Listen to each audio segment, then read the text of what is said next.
Programa Triálogo. Oferecimento Logos Livraria. Promover o conhecimento é a nossa missão.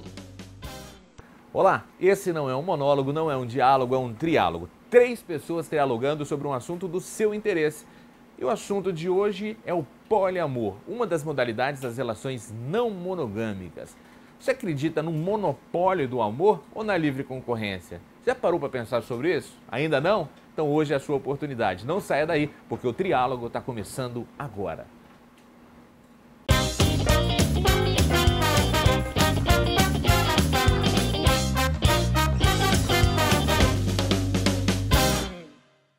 A igreja, as leis, os contos de fada tentam limitar as fronteiras do amor na monogamia. Muito embora no cotidiano essa fronteira seja transcendida e reinventada, mas é heresia você discordar. Os poliamorosos, eles ousam desafinar do coro dos contentes. Eles vão além das fronteiras da monogamia. Para dialogar sobre esse assunto, eu tenho aqui o Dr. Carlos Boechat, ele que é psicólogo e sexólogo, e temos também a Ingrid Carrafa, ela que é uma jovem que vivenciou a experiência do poliamor. Antes da gente começar o nosso programa, eu gostaria que você assistisse a esse vídeo. Você já imaginou manter mais de um relacionamento ao mesmo tempo? Não, eu não tô falando de traição e muito menos de sacanagem. Eu tô falando do poliamor, que como o próprio nome indica, significa muitos amores. O poliamor preza pela liberdade da sua parceira ou parceiro se envolver emocionalmente com pessoas de fora da relação. Mas e aí? Esse tipo de relacionamento funcionaria com você? É algo para ser pensado. A princípio, eu ficaria com o pé atrás. A frase pode parecer clichê, mas eu acho que toda forma de amor é válida, desde que todos os lados estejam de acordo com isso. Pra mim varia de cultura pra cultura, mas a minha opinião é que eu não aceito. Ele falou que gostava de mim, por que agora ele quer me dividir com outra pessoa? Ingrid, como que o poliamor entrou na tua vida?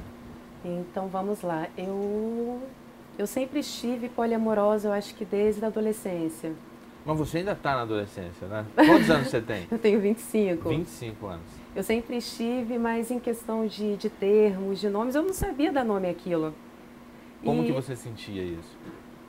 Eu simplesmente me apaixonava, eu começava um relacionamento, me apaixonava, amava, era intenso e me via gostando de uma outra pessoa.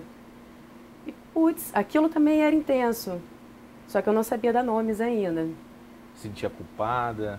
Tinha aquele sentimento de culpa, de não saber o que fazer, se eu fico com esse, se eu fico com aquele, então era meio que confuso na época. O Dr. Carlos Boechat, você acha que esse ideal do amor romântico, onde um complementa integralmente o outro, sem abrir possibilidade para desejos paralelos, seria uma possibilidade, uma miragem ou um equívoco? Isso é uma construção sócio-histórica, né? Esse amor eterno, esse amor fiel, a fidelidade, a monogamia, é uma construção sócio-histórica. Assim como todos nós temos a possibilidade de amar mais de uma pessoa ao mesmo tempo, mas nós vivemos numa estrutura social, ela foi forjada para a monogamia por uma questão econômica. Basicamente uma questão econômica, não existe nenhum outro valor por trás disso. Então, se é uma ilusão, o poliamor, não, o poliamor é uma possibilidade. Eu digo assim, o amor romântico, ele é uma ilusão, esse amor onde o outro complementa integralmente, não, que não há espaço. Não, isso é falso, ninguém cumprimenta todo mundo integralmente, não existe 100% nos seres humanos, porque nós estamos em constante alteração, nós somos seres plásticos, dinâmicos, portanto, não tem como uma pessoa te complementar para o resto da vida 100%, nem no início da vida. Quando nós estamos apaixonados por uma pessoa, a paixão produz uma série de substâncias químicas que faz com que a gente acredite que aquela pessoa é a única no mundo. Mas isso é somente enquanto existe a paixão. E segundo especialistas, não dura mais que 5 anos. Depois de 5 anos, você vai enxergar a pessoa como ela é, de verdade, com as faltas. Porque é necessário as faltas. Tem que existir falta para haver desejo. Então você não pode ter completude, porque a completude vai te dar ausência de desejo. Eu queria saber o seguinte, Ingrid, o que mais te incomoda assim, numa relação monogâmica? A falta de liberdade, assim, eu já vivenciei relações do tipo e eu meio que perdi a minha individualidade, o meu espaço é sagrado. Eu sou livre, eu tenho essa liberdade para poder amar, para poder escolher, entendeu? Então eu ficava meio que podada. Isso era um grande incômodo na época. Você viveu uma relação poliamorosa por quanto tempo? Durante 4 anos. 4 anos. 4 anos. E eram quantas pessoas? Era eu e mais 2 pessoas. Só que assim, de início, eu estava namorando e me peguei apaixonada por um outro. E eu fui consciente para conversar com o atual, conversei, expliquei a situação, falei que estava apaixonada, que estava amando, namorada por uma outra pessoa. E essa outra pessoa entendeu completamente? De início não, mas a mesma liberdade que eu queria para mim, eu ofereci para ele. Então, foi consensual, teve esse acordo, aí já não existe traição. E no caso, essa outra pessoa conhecia ele? Eles se conheciam. Saíamos para barzinhos, para jantar. Só que com uma eu tinha... É como se fosse um quebra-cabeça. Um me encaixava de uma forma, me transbordava, porque completo eu já sou. Um me transbordava de uma forma, né? Era um encaixe, o outro era outro. Então, era a junção perfeita. Maravilha. Doutor Carlos Boechat, do ponto de vista assim, psicológico, o poliamoroso, ele é um ser livre ou ele é indeciso? Não, a gente não pode falar nenhuma coisa nem outra. Até porque não tem estudos sobre poliamor de uma maneira sistemática, científica, etc. Eu acho que o poliamor, ele é uma pessoa que se permite sentir. Né? Eu acho que o grande conflito do poliamor é encontrar o parceiro que permita isso. Né? Você ter um outro parceiro que permita, que não se sinta traído, que não tenha posse, que não tenha domínio sobre o outro, não por se onde está instituído também, né? porque a sociedade está instituída nesses valores, né? Nesses modelos compartimentalizados. Então, se você tem um homem, um parceiro, ou 2 parceiros, no caso que a Ingrid está nos colocando, que ambos aceitam compartilhar essa vivência e ambos serem felizes, que bom! Mas na nossa cultura a gente não vê isso. O sentimento de posse é muito grande, o sentimento de ciúme é muito grande, as comparações são muito grandes. Então as pessoas estão muito maduras, muito conscientes disso. A Ingrid mesmo colocou, houve uma concessão. Você aceita, eu também te dou essa liberdade. Então houve uma troca, quer dizer, ele também pode ter outras mulheres, que para ele pode não ser poliamoroso. Para ele simplesmente são promíscuo, né? Casos eventuais, né? Não necessariamente. A Ingrid tem um conceito de poliamoroso. Agora o parceiro pode ter ou pode não ter este conceito de poliamoroso. É uma realidade clínica, já que aparece no tratamento, no consultório, as pessoas em busca de compreender esse processo, ou era uma questão mais literária? Olha, ainda é muito pouco. Isso ainda é muito pouco, a gente não vê. Eu tenho um cliente nesses anos todos de terapia, como psicólogo, eu tenho 30 anos de formado, eu só tive um cliente em que foi, não porque ele tinha problema, o poliamoroso não tem problema. Talvez até por isso não busque a psicoterapia. O problema são as parcerias do poliamoroso que não consegue aceitar. Quer dizer, o poliamoroso pagou sessão para as suas parceiras para que elas pudessem, eu fizesse a cabeça delas para elas entenderem o amor dele. Como se isso fosse possível, né? Quer dizer, são situações muito complexas, muito novas. A gente não pode dizer que é uma coisa ou outra. Isso está sendo surgido ainda, está sendo falado sobre isso muito recente. Então, à medida que vai sendo falado, divulgado, as pessoas começam a refletir sobre si mesmas, sobre seus amores. Agora, que pode se amar mais de um? Claro que pode. Ingrid, queria saber o seguinte, quando você se percebeu poliamorosa, o que foi mais complicado para assumir? Para sua família, para os seus amigos, a natureza da sua percepção do amor ou para você mesma? Entra a questão de ser promíscuo. Não tem nada a ver com isso.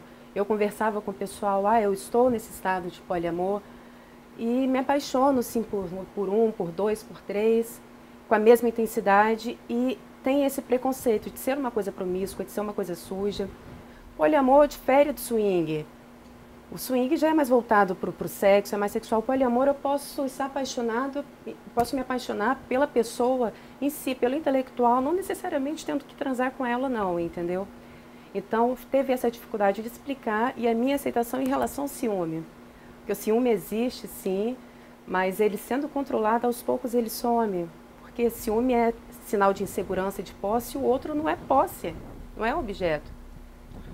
Eu queria saber o seguinte, doutor Carlos Boechat. A moral cristã, ela tende a castrar os impulsos sexuais do indivíduo.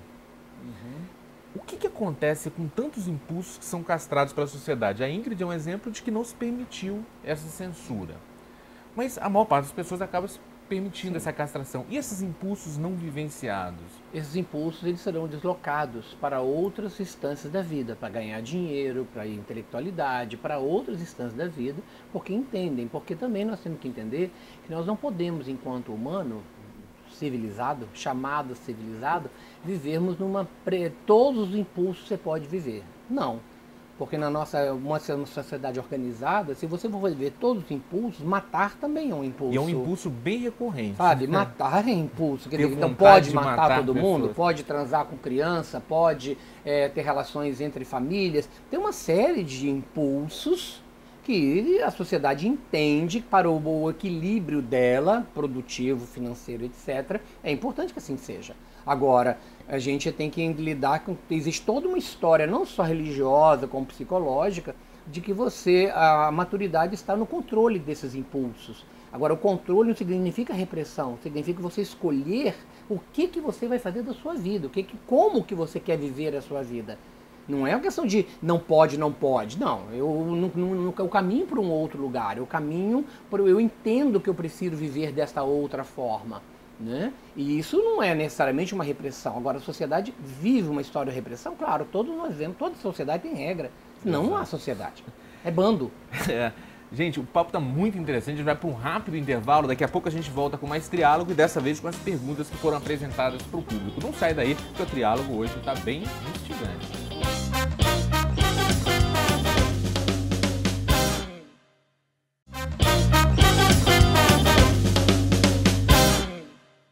Estamos de volta com o triálogo que hoje está trialogando sobre relacionamentos não monogâmicos, mais especificamente o poliamor. Para falar sobre esse assunto, a gente tem o Dr. Carlos Boechat, ele que é psicólogo e sexólogo, e temos também a escritora Ingrid Carrafa, que está dando um testemunhal, apresentando para a gente a sua experiência de vida. Nesse bloco, a gente vai apresentar as perguntas que foram feitas pelo público no facebook.com/triálogo na TV. As perguntas estão bem interessantes. Olha, o Robson Monera, de Vila Velha, ele disse que na natureza as espécies monogâmicas correm risco maior de extinção por espalharem pouco os seus genes. Ele pergunta se do ponto de vista da evolução das espécies, o homem também estaria necessariamente migrando para o poliamor como uma estratégia de sobrevivência. Não, nós não precisamos disso, até porque você tem inseminação artificial. Então você não precisa de sexo para poder reproduzir. Nós somos uma espécie diferente. Né? Agora, se a gente for pensar em termos de comparativos dos seres humanos com as outras espécies, sim, nós enquanto animais, né, nós também somos poliamor. Né? Nós homens, o macho da espécie humana também gosta de proliferar. Quanto mais ele espalhar o sêmen dele, mais ele vai ter. Mr. Tá aí para nos dar esse exemplo. Ele vai ter. Agora, já a fêmea, ela precisa de um macho que a cuide da sua prole, que dê a ela essa segurança, né? Biologicamente falando, tá, gente? Pelo amor de Deus. Não socialmente. Hoje a mulher não precisa de homem para sobreviver, né? Não. Eu estou falando do ponto de vista de um comparativo com o animal, tá? Isso é bem importante ficar claro, senão eu estou tendo um conceito machista. Não. Mas nesse sentido, a mulher necessita de algo, porque a mulher primitiva, ela estava constantemente grávida. Então ela precisava de alguém que a apoiasse. Porque ela estava constantemente grávida. Olha só, a Jaque Oliveira da Serra, ela diz que a convenção social obriga os casais a serem monogâmicos. Na prática, os relacionamentos extraconjugais estão cada vez mais expostos. A quem interessaria esse jogo cênico? Acho que o relacionamento extraconjugal difere do poliamor. Exato.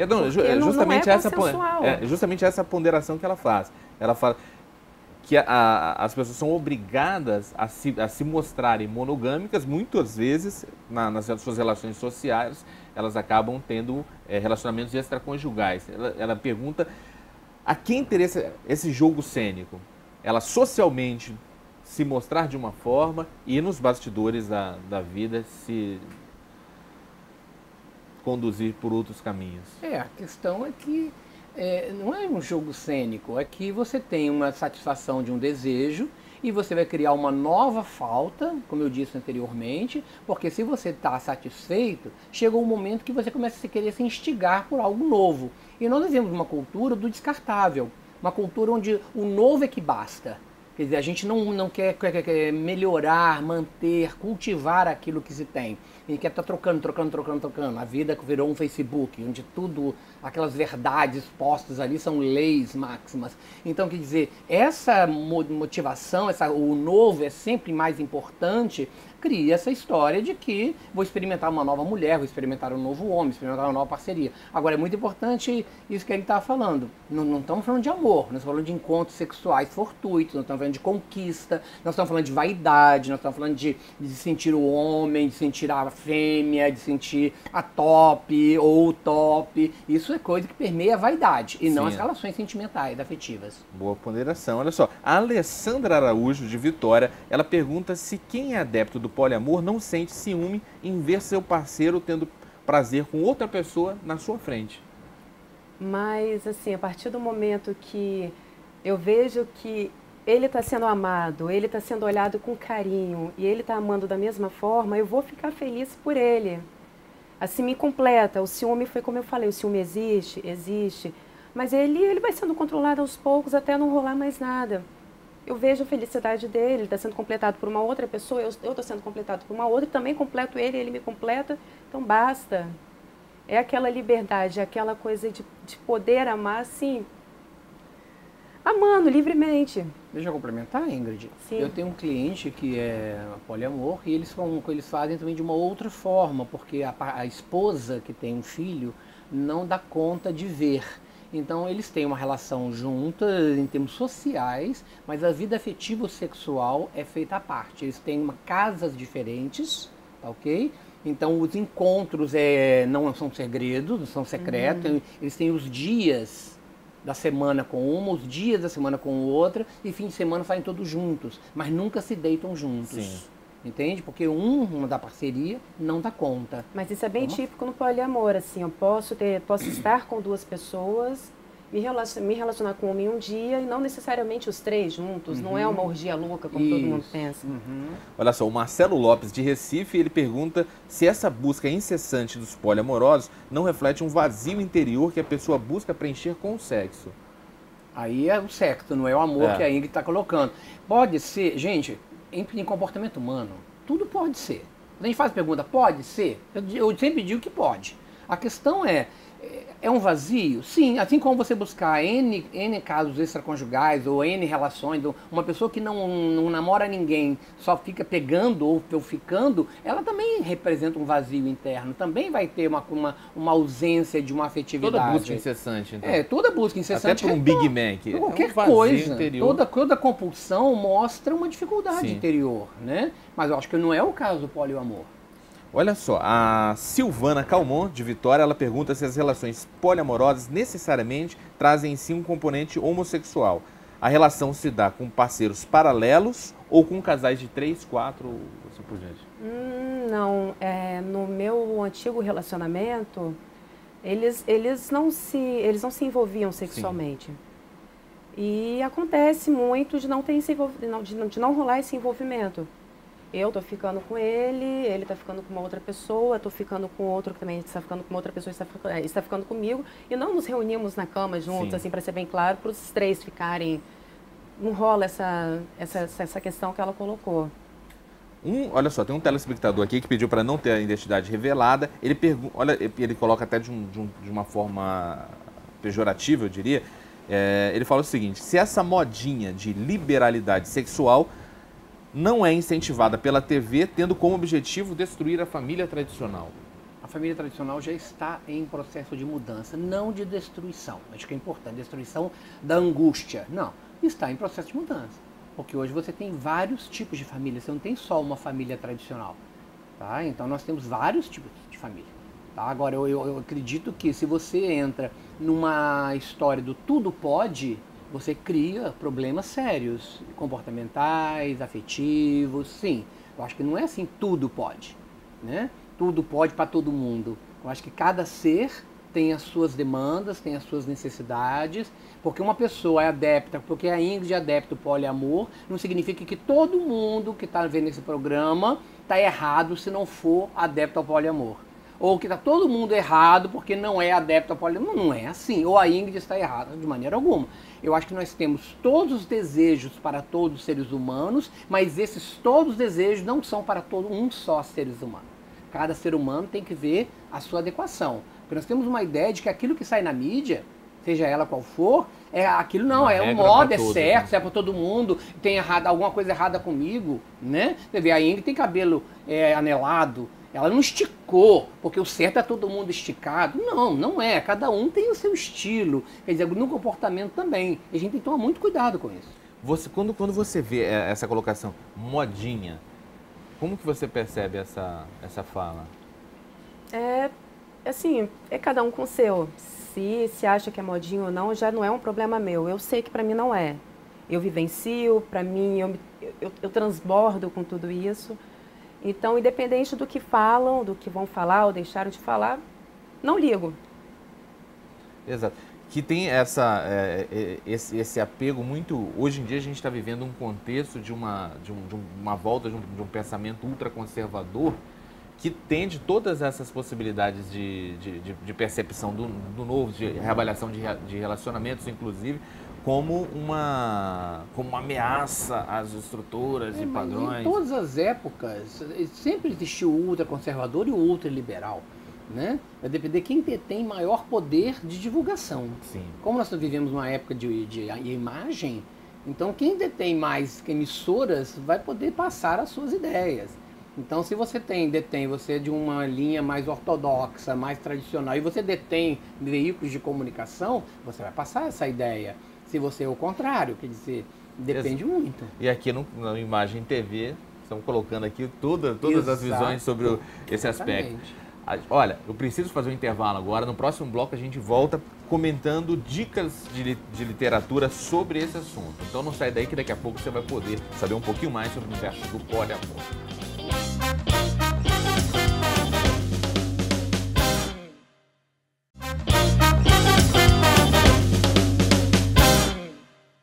Esse é o último bloco do Triálogo, que hoje está trialogando sobre relacionamentos não monogâmicos, mais especificamente o poliamor.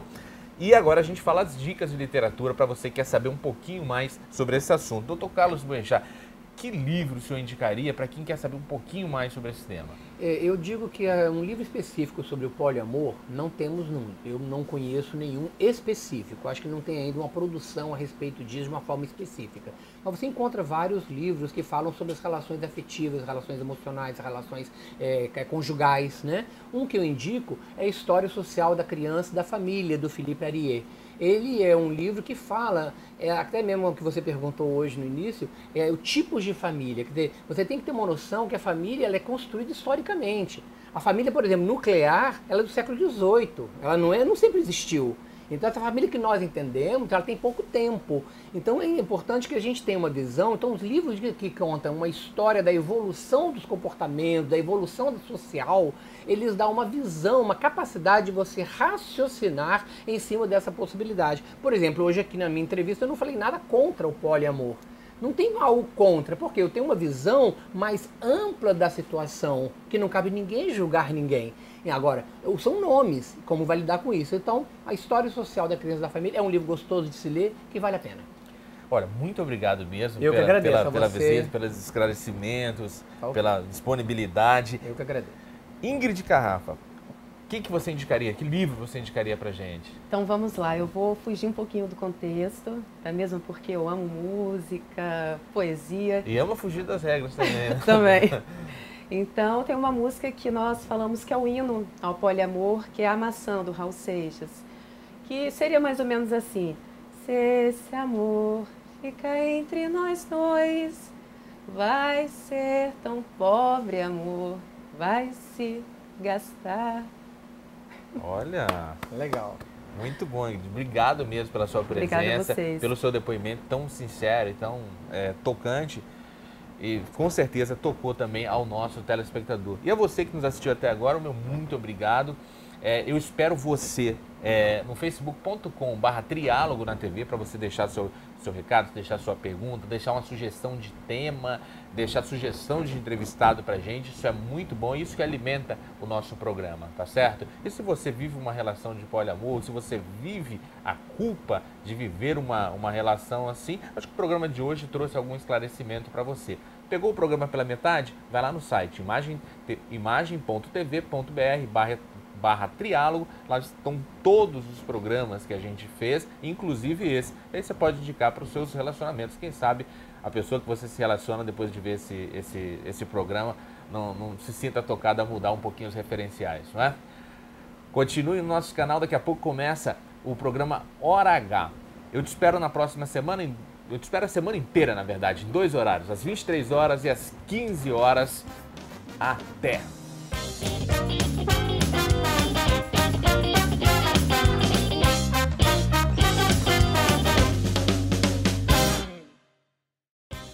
Programa Triálogo. Oferecimento Logos Livraria.